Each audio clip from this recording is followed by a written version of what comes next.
اور عمران خان جب حکومت میں آئے تو ان کو بہت ساری سپورٹ حاصل تھی. اب تو کوئی بات ڈھکی چھپی نہیں ہے.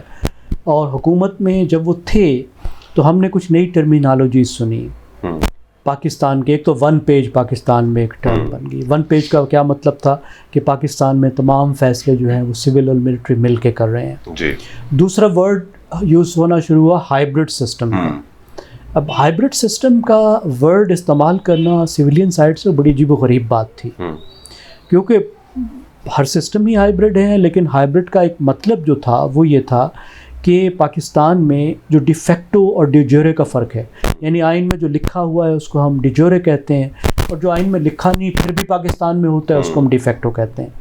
تو عمران خان صاحب نے اس کو ماننے سے انکار کر دیا کہ کوئی مسئلہ نہیں, فوج اگر ہمارا ہاتھ بٹا رہی ہے اپنے کام سے ہٹ کر تو کوئی مسئلہ نہیں, یا ہم فوج کی سپورٹ کر رہے ہیں تو کوئی مسئلہ نہیں. تو ایسا ایک گلوریس دور تھا, ایک out of a military government. ہم نے اس طرح کی سول ملٹری ایسوسیشن کبھی نہیں دیکھی.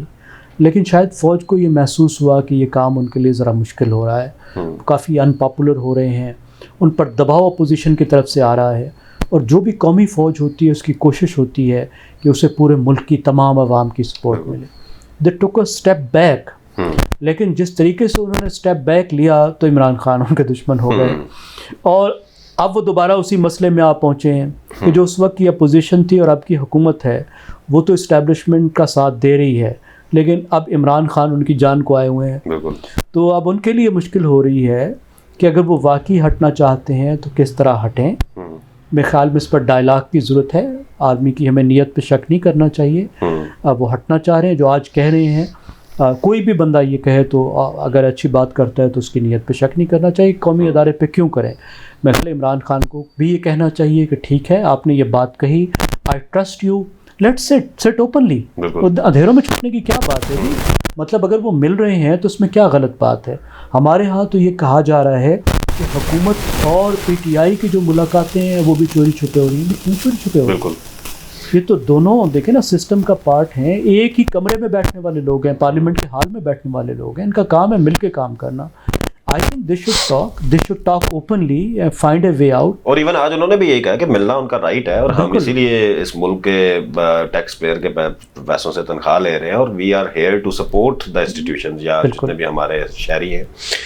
تو اس کا امپیکٹ زیغم صاحب, ابھی جو لانگ مارچ بھی کل شروع ہو رہا ہے تو 6 سے 7 دن وہ لیں گے اسلام آباد پہنچتے ہوئے. جی ٹی روڈ پورا, ان کے لوگوں کی زندگیاں جو ہیں وہ یرغمال بن جائیں گی. پورا جی ٹی روڈ کی ایک بہت بڑی پاپولیشن ہے. تو اس آج کی پریس کانفرنس کا اور کل فیصل واڈا کی بھی پریس کانفرنس ہوئی, اس کا امپیکٹ آپ لانگ مارچ پہ کیا دیکھ رہے ہیں؟ کیا لانگ مارچ سکسیزفلی ہوگی یا نہیں ہوگی, یا اس کا کوئی فرق آئے گا؟ اس کی جو جتنی پہلے ایک ایکسیپٹنس تھی لوگوں میں وہ شاید اس طرح نہ آج کی پریس کانفرنس. میرا نہیں خیال کہ یہ جو پریس کانفرنس ہے وہ public opinion, larger public opinion پہ کوئی بہت اثر ڈالے گی. میرا خیال ہے وہ لوگ ایسے علاقوں کے جہاں فوج کے بہت سے لوگ بھرتی ہوتے ہیں, ملٹری فیملیز ہیں, فوج سے اسٹیبلشمنٹ سے بہت ہمدردی کرنے والے سیکشن ہیں, شاید اس پہ کچھ نہ کچھ اثر پڑے. لیکن میرا نہیں خیال اوور آل پبلک پر اس وقت it's too late for it بہت زیادہ اثر پڑے گا. لیکن جہاں تک میسج کی بات ہے وہ بہت لاؤڈ اینڈ کلیئر تھا. تو میرے خیال میں جہاں تک لانگ مارچ کو ہم 2 حصوں میں اگر تقسیم کر لیں, ایک لانگ مارچ کر لیں کہ وہاں سے لے کر اسلام آباد تک پہنچنا, اس پر تو کوئی بڑا اثر نہیں پڑے گا. ایک بہت بڑا ایک زبردست ایونٹ ہوگا, بہت بڑی پولیٹیکل پارٹی کر رہی ہے, اور عمران خان خود جہاں ہوتے ہیں تو وہاں تو کراؤڈز ہوتے ہیں. جب وہ جی ٹی روڈ سے گزریں گے تو لاکھوں لوگ ہر طرف نکلیں گے, ایک بڑا تاریخی اجتماع ہوگا, اس میں کوئی شک نہیں. لیکن یہاں پہنچنے کے بعد اگر ان کا خیال تھا کہ وہ ایسا دھرنا دیں گے جس کی وجہ سے حکومت کچھ کرنے پر مجبور ہو جائے گی, ریزائن کرنے پر یا الیکشن کی ڈیٹ دینے پر, یا حکومت کو وہ ہلا کے رکھ دیں گے, مجھے لگتا ہے وہ کام اب بہت مشکل ہوگا. یہاں آنے کے بعد شاید ان کو بیٹھنے کی بھی اجازت مل جائے, اگرچہ بیٹھنا آسان نہیں ہوگا. اسلام آباد میں ہم بیٹھے ہیں, بڑی سردی ہو گئی ہے رات کو بیٹھنے کے لیے بہت مشکل ہے, دھرنے کے لیے مشکل ہو گئی ہے. لیکن طاہر القادری بھی ساتھ نہیں ہے. ان کے لوگ جتنے ریزیلینٹ ہیں, یہ تو مڈل کلاس اور باقی لوگ اتنے ریزیلینٹ نہیں ہوتے. آئیں گے شاید وہ کچھ دیر رکیں بھی, لیکن دھرنے کا جو پارٹ 2 تھا جو وہ تھریٹن کر رہے تھے, اس پر مجھے لگتا ہے عمران خان خود بھی ایک سٹیپ بیک لے چکے ہیں. انہوں نے کہنا شروع کر دیا ہے کہ میں تو پرامن ایک مظاہرہ کر رہا ہوں. لیکن جو یہ خود موبلائزیشن ہے میں سمجھتا ہوں جب بھی سیاسی جماعتیں اس طرح کی موبلائزیشن کرتی ہیں تو ان کو فائدہ ہوتا ہے پاپولیرٹی میں. عمران خان نے 55 جلسے کیے ہیں ابھی تک اور اس کا جو اثر ہوا ہے وہ آپ کے سامنے ہے. آپ کے خیال سے آج کی پریس کانفرنس کے بعد عمران خان صاحب کی تقریر میں کوئی فرق آئے گا؟ میرے خیال میں آنا چاہیے. دیکھیں اگر وہ اپنے آپ کو سمجھتے ہیں کہ وہ پرائم منسٹر ان ویٹنگ ہیں، جو ان کی پاپولیرٹی کو دیکھتے ہوئے ہمیں کوئی شک نہیں ہونا چاہیے اس وقت آج کے دن تک. ظاہر فیصلہ تو عوام نے کرنا ہے، الیکشن میں ہونا ہے، لیکن اس وقت تک جو پبلک اوپینین پول جو ٹرینڈ ہمارے سامنے ہیں تو سب سے زیادہ چانس ان کا ہے. تو اس صورت میں پاور پلیئرز کے ساتھ اتنا بڑا جھگڑا کریٹ کرنا، وہ بھی 3 مہینے کی خاطر، ایک اپائنٹمنٹ کی خاطر، اور اپائنٹمنٹ آپ مرضی کی کر بھی لیں تو تاریخ تو یہی بتاتی ہے کہ جو آرمی چیف ہوتا ہے وہ انسٹیٹیوشن کا سب سے پہلے سوچتا ہے، وہ سیاستدانوں کا وفادار نہیں ہوتا. یہ بات بھی ایرونیس ہے. اور 3-4 مہینے سے فرق نہیں کرتا، یا تو 4 سال پڑے ہوں، 3 سال پڑے ہوں، زندگی گزری جا رہی ہو. تو شاید جو ان کے کولیگز کہہ بھی رہے ہیں کہ اب آپ اس کو ریویو کریں، تھوڑا سا پیچھے ہٹیں، تو میرا مشورہ تو یہ ہوگا کہ عمران خان ہے کہ وہ اس بات کو سوچیں. اچھا، جی ٹی روڈ پہ اگر دیکھا جائے تو نواز شریف صاحب کی بڑی مقبولیت ہے گجرانوالہ اور اس ساری بیلٹ میں، تو آپ کے خیال سے پی ٹی آئی اگر وہاں سے گزر رہی ہے اور anti P M L N نعرے بھی لگ رہے ہیں تو کوئی ریزسٹنس آئے گی اور کوئی خدا نخواستہ خون خرابے کا خدشہ یا کوئی املاک کو نقصان پہنچنے کا خدشہ ہے؟ میں نہیں سمجھتا. میں اس لیے نہیں سمجھتا کہ پاکستان کی جو جمہوری روایت ہے، ہم جو پیسفل پولیٹیکل ایکٹیویٹیز ہیں اس کے بہت عادی ہیں. ہم 1947 سے کر رہے ہیں اور ہماری بہت اچھی گلوریس ٹریڈیشنز بھی ہیں جن کو ہم بھول جاتے ہیں.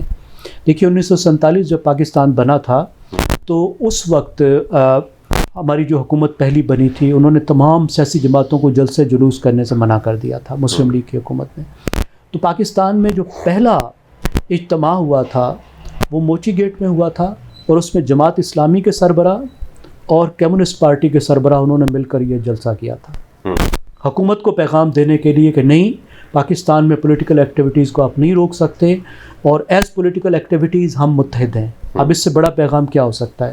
تو لوگوں میں اس طرح کی ناقابل برداشت، اس طرح کے رویے نہیں ہیں. ابھی الیکشن بھی گزرے ہیں، کچھ نہیں ہوا.